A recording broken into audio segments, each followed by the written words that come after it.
मसीह यस्सु के नाम में आप सब बहनों और भाइयों को बहुत बहुत सलाम। खुदावंद भला है, उसकी शफ़क़त अब्दी है और उसकी वफ़ादारी पुश्तर पुश्त रहती है।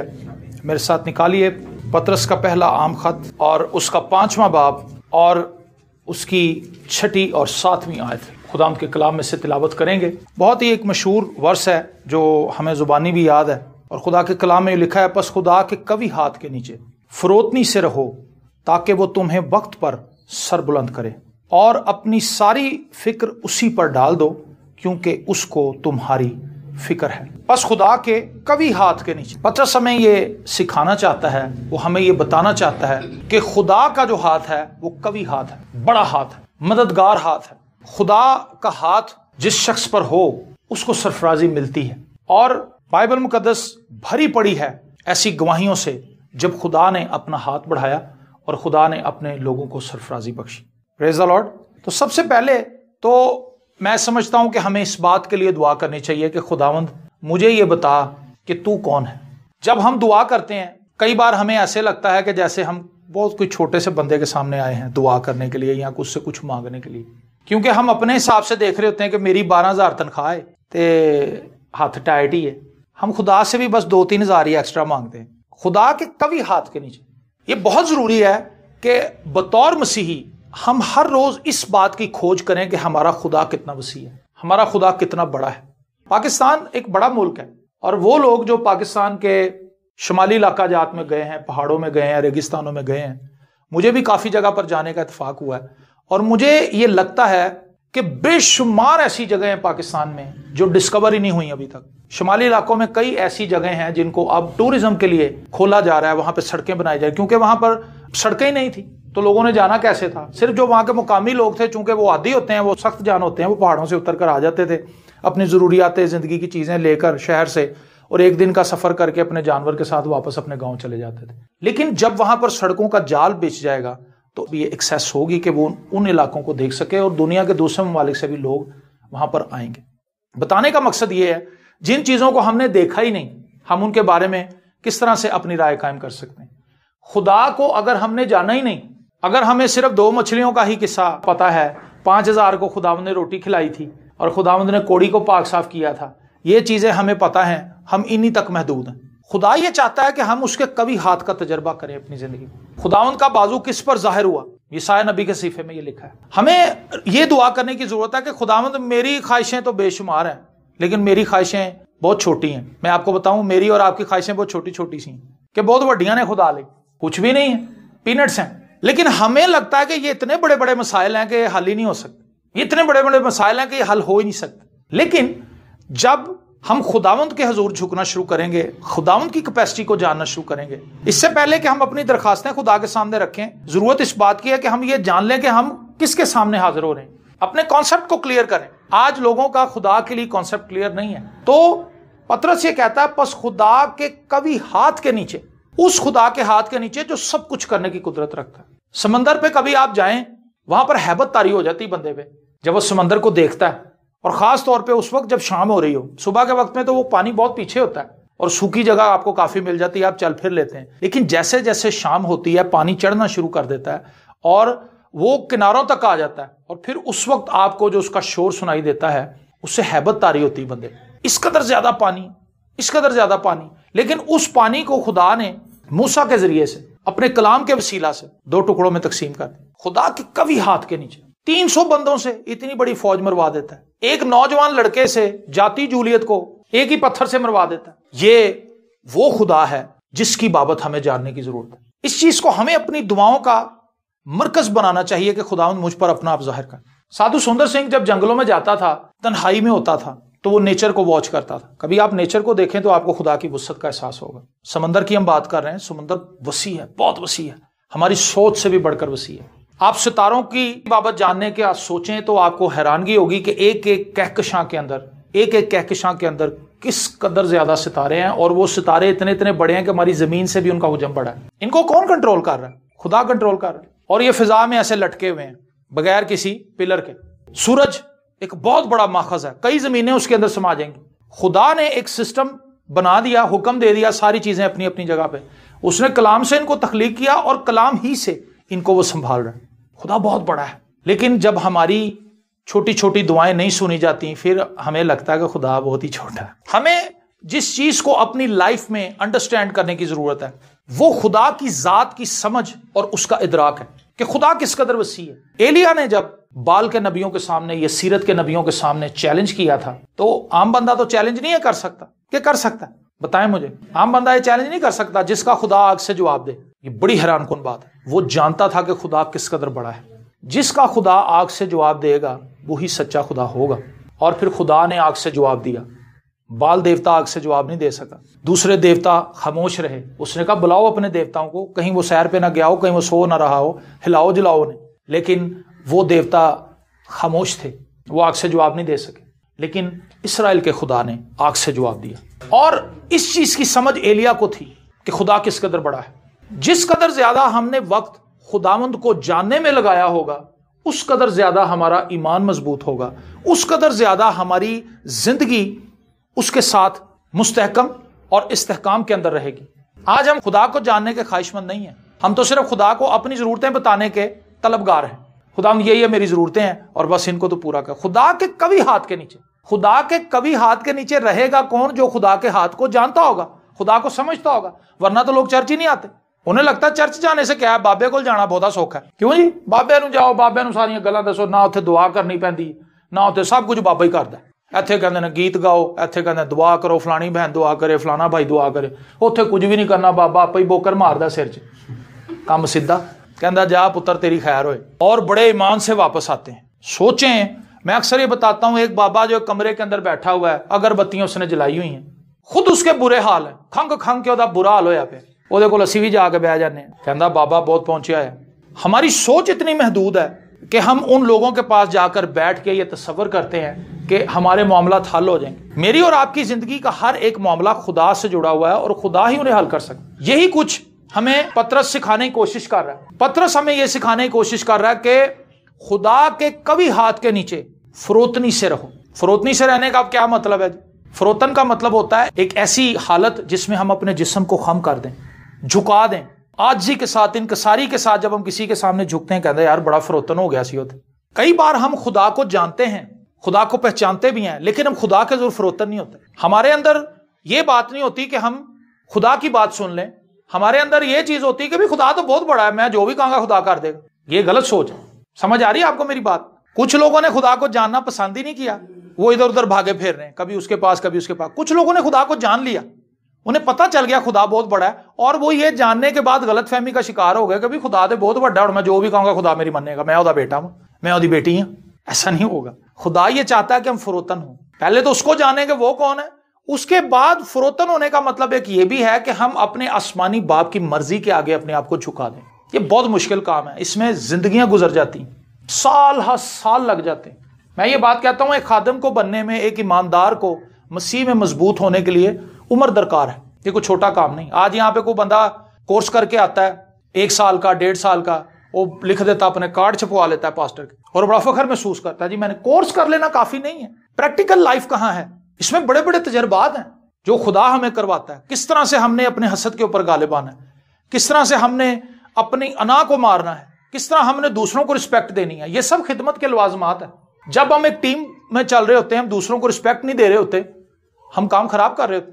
जब हम एक टीम में चल रहे होते हैं, हम अपनी इज्जत चाह रहे होते हैं, तब भी हम काम खराब कर रहे होते हैं। ये चीजें कोर्स में तो नहीं सीखने को मिलनी है आपको, ये तो तजर्बे से मिलनी है, ये वक्त गुजारने के साथ कि मैं एक टीम के अंदर हूं और खिदमत टीम के अंदर होती है, अकेले बंदे की खिदमत नहीं है। यीशु ने 2-2 को भेजा था, ऐ नहीं कि यूहन्ना तो उधर चला जा, पतरस तो उधर चला जा, बाकी रसूलों को इधर, 2-2 लोग, ताकि ये एक दूसरे को मजबूत कर सकें और एक दूसरे से सीख सकें। अगर कोई एक गलत स्टेप उठा रहा है, टीम में रहने का मतलब ये है, एक शख्स अगर गलत जा रहा है तो दूसरे उसको खींच के वापस ले आए, उसको बताएं कि नहीं ये तरीका ठीक नहीं। लेकिन अगर एक शख्स अकेला ही खिदमत कर रहा है तो फिर स्याह सफेद उसी का है, उसको जो अच्छा लगेगा वो करता जाएगा। क़ज़ात की किताब में लिखा है, उन पर कोई बादशाह हाकिम नहीं था, जो किसी को अच्छा लगता था वही करता था। टीम के अंदर खुदा हमें इसलिए रखना चाहता है, एक ग्रुप के अंदर खुदा हमें इसलिए रखना चाहता है ताकि हम एक दूसरे को सिखाएं। लेकिन अफसोसनाक हालत यह है कि हम एक दूसरे को सिखाते नहीं, बल्कि हम एक दूसरे को बिगाड़ते हैं। हम एक दूसरे के खिलाफ बातें कर करके, महाजराई कर करके हम एक दूसरे को खराब कर देते हैं, और हम एक ऐसी हैबिट डेवलप कर लेते हैं जिसमें दुआ नाम की कोई चीज नहीं होती। आप खुद अपने एनालिसिस कर लें, दुआ से ज्यादा हम दूसरों की बातें करते हैं। फलाना ये कह रहा है, फलाना ये सोच रहा है, फलाना ये कह रहा है, फलाना ये करता है, फलाना वो करता है। और यही कुछ प्रॉब्लम करंथियों की कलीसिया को भी फेस करनी पड़ती। पौलुस ने कहा भी तुम जमा तो हो जाते हो, लेकिन तुम्हारे जमा होने से फायदा नहीं होता, बल्कि नुकसान होता। खुदा के कभी हाथ के नीचे फरोतनी से रहना है, एजुकेट होना है। फरोतनी का एक मतलब यह भी है कि हम अपने आप को खुदावंद के हुजूर लेकर आए और अपने आप को एजुकेट होने दें। बहुत ज्यादा हमें जल्दी है, बहुत ज्यादा हमें जल्दी है, ये कर लूं मैं, ये कर लूं मैं, ये कर लूं, लेकिन शायद खुदा को इतनी जल्दी नहीं है। खुदा को अगर जल्दी होती तो दुनिया कब की खत्म हो गई होती। वो तो गुनहगारों का इंतजार कर रहा है कि लोग तौबा कर लें। पतरस कहता है कि वो तहम्मुल करके ठहरा हुआ, वो तो इंतजार कर रहा है कि भाई लोग तौबा कर लें, आज मेरी बेटी समझ जाए। चलो आज नहीं समझी कल समझ जाएगी, कल नहीं समझी परसों समझ जाएगी, वो वेट कर रहा है। लेकिन हमें बहुत जल्दी है, हमें हर एक काम को करने की जल्दी है। जब खुदा से नहीं होती तो फिर हम इधर उधर चले जाते हैं और नुकसान उठाते हैं। ये फरोतनी का रवैया नहीं, बल्कि ये अकड़बाजी का रवैया है कि अगर खुदा नहीं कर सकता तो साढ़े को और बड़े जरिए, और फिर वहां जाके अपनी जिंदगी खराब कर लेते हैं, अपना टाइम बर्बाद कर लेते हैं और एट द एंड फिर चर्च आ जाते हैं। बस खुदा के कभी हाथ के नीचे फरोतनी से रहो ताकि वो तुम्हें वक्त पर सर बुलंद करे। ये खुदा का प्लान है। आपकी लाइफ का कोई भी काम है, कोई भी मसला है, खुदा ने वो वक्त पर ही करना है। ना खुदा वक्त से पहले करेगा, ना खुदा वक्त के बाद करेगा, खुदा वक्त पर करता है। हमें जल्दी बड़ी है कि ये काम अभी हो जाए, ये काम अभी हो जाए, लेकिन खुदा को पता है कि अभी इस काम का वक्त नहीं है। यही हमारा फेलियर है। मैंने बहुत लोगों को दुआएं करते हुए देखा, 2-2 घंटे दुआएं करते हैं, लेकिन उनकी लाइफ डिसिप्लिन नहीं है। तो मैं ये बात बड़ी दिलेरी से कह सकता हूं कि वो दुआ नहीं कर रहे, वो अपना टाइम वेस्ट कर रहे हैं। खुदा के पास कोई बंदा जाए और बंदे का पुत्र ना बने तो फिर गल तो कोई नहीं।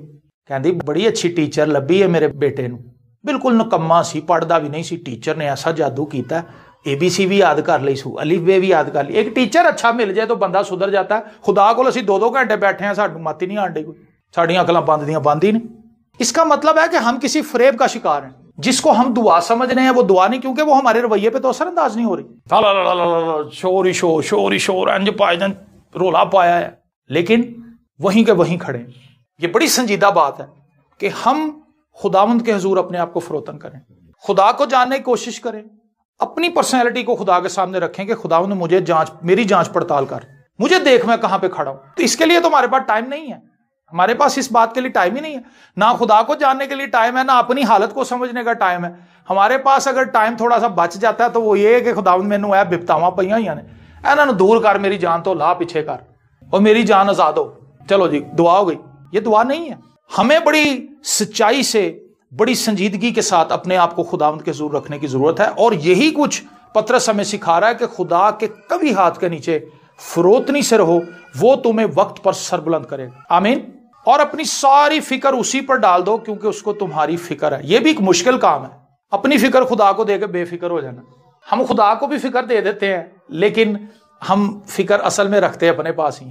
कहते हम यही है कि मेरा तो सब कुछ खुदा नहीं करना जी, मैं तो खुदा दे पाता है। वो कहानी आपको हम सुनाते हैं बुजुर्ग आंटी की, जो गांव जा रही थी, सर के ऊपर बहुत भारी पंड उसने उठाई हुई थी।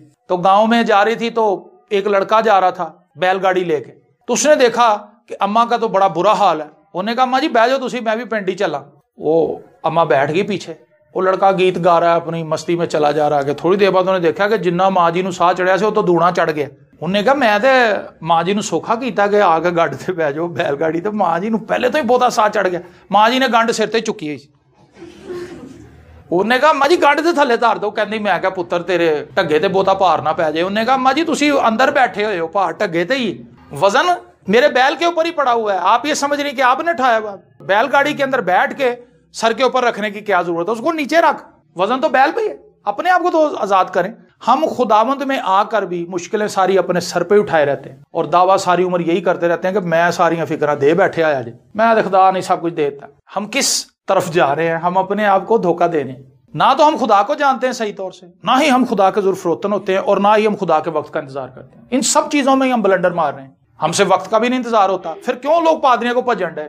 इसका रीजन है उन्होंने लगता है यार शहजाद साहब को लै कख नहीं, अगे निकलो पादी शहजाद साहब को पहुंचो, जो दूजे पादी शहजाद साहब आरे बाजार वाले, उनके पास पहुंचो, उधर चलो पास्टर शहजाद के पास। पास्टर शहजाद से भी दुआ करा ली, मुलाकात ही नहीं हुई।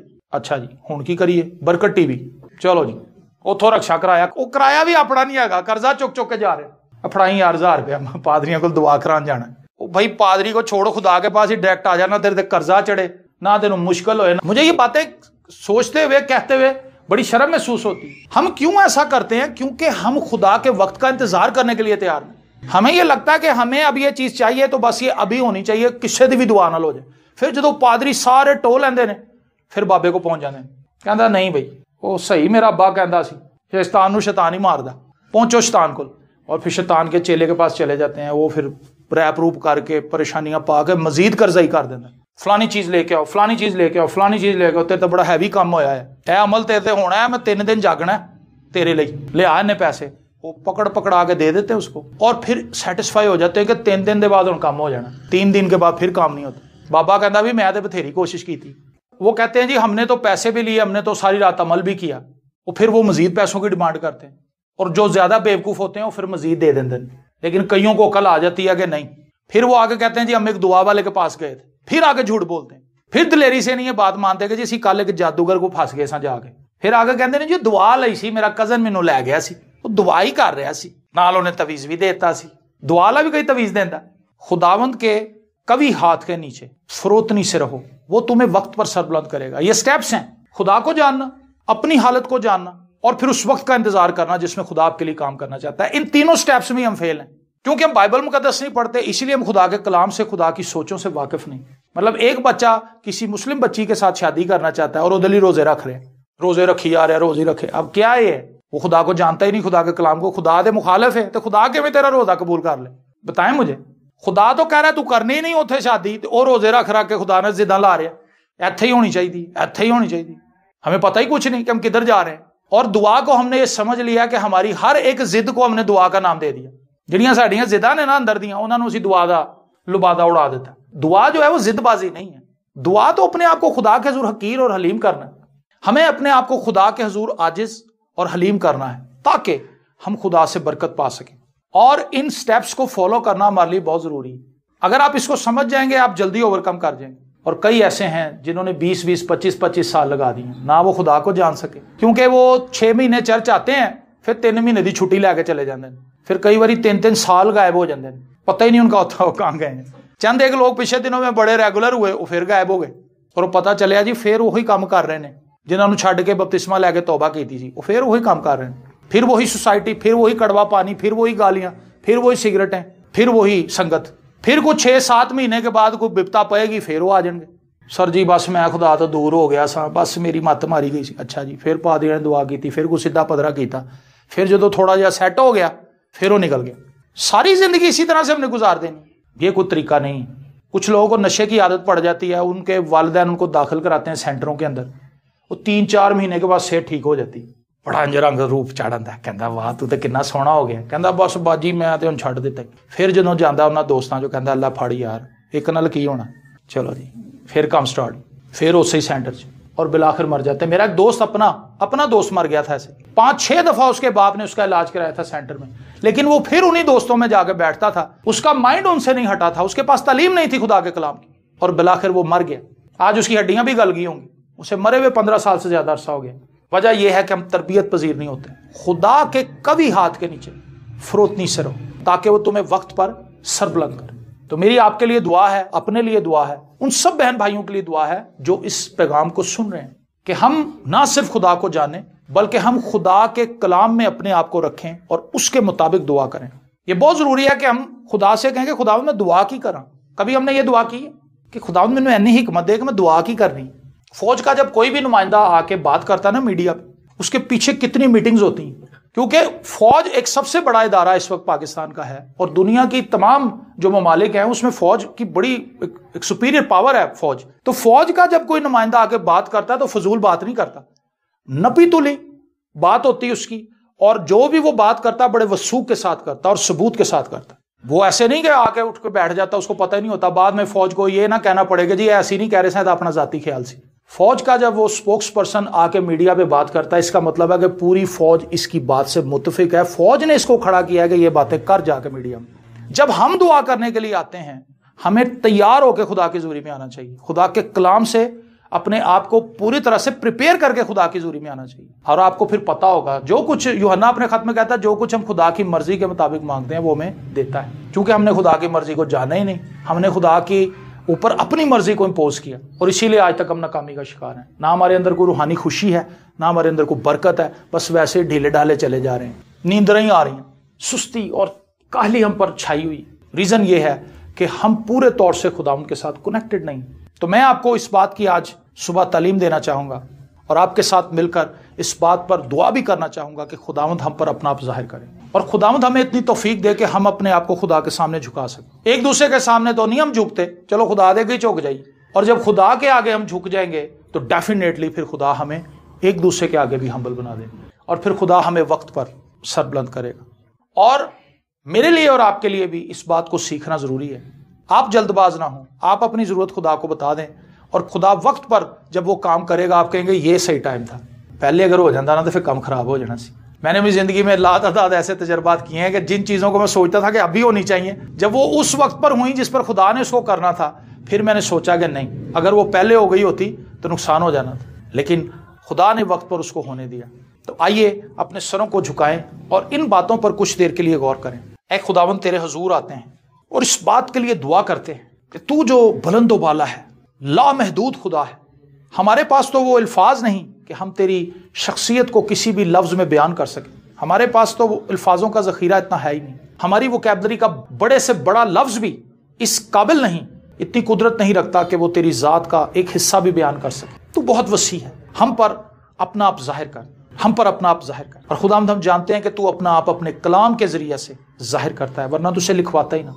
हमें तौफीक दे कि हम तेरे कलाम में इस तरह से अपने आप को जोड़ लें, तेरे कलाम के साथ अपने आप को इस तरह से जोड़ लें कि खुदावंद हमें पता हो कि ये मर्जी हमारे खुदा की है, ऐसा खुदा नहीं चाहता। और खुदावंद हमें हलीम, आजिज, खाकसार और फरोतन बना, ताकि हम उन बातों को जिनको कलाम में मुकद्दस में पढ़ लेते हैं उसको अपनी ज़िंदगी में आने भी दें। तो आज हम इस बात के लिए तेरे हुजूर मिन्नत करते हैं, ना सिर्फ हमें अपनी ज़ात की समझ दे बल्कि हमें आजिज, हलीम और फरोतन भी बना। और इसके साथ ही खुदावंद हमें उस वक्त का इंतज़ार करने का शर्फ और फजल भी इनायत कर जो तेरा वक्त है, क्योंकि तेरे फैसले रास्त हैं और तू वक्त पर खुदावंद काम करने का आदी है। और तू चाहता है कि हम भी उन वक्तों और मियादों को जानें और समझें जो तेरी तरफ से मुकर्रर की गई। आज की सारी बरकत के लिए दिल की गहराइयों से तेरी शुक्रगुजारी करते हैं, यीशु के जिंदा, कादिर, अब्दी और जलाली नाम के वसीले से, आमीन।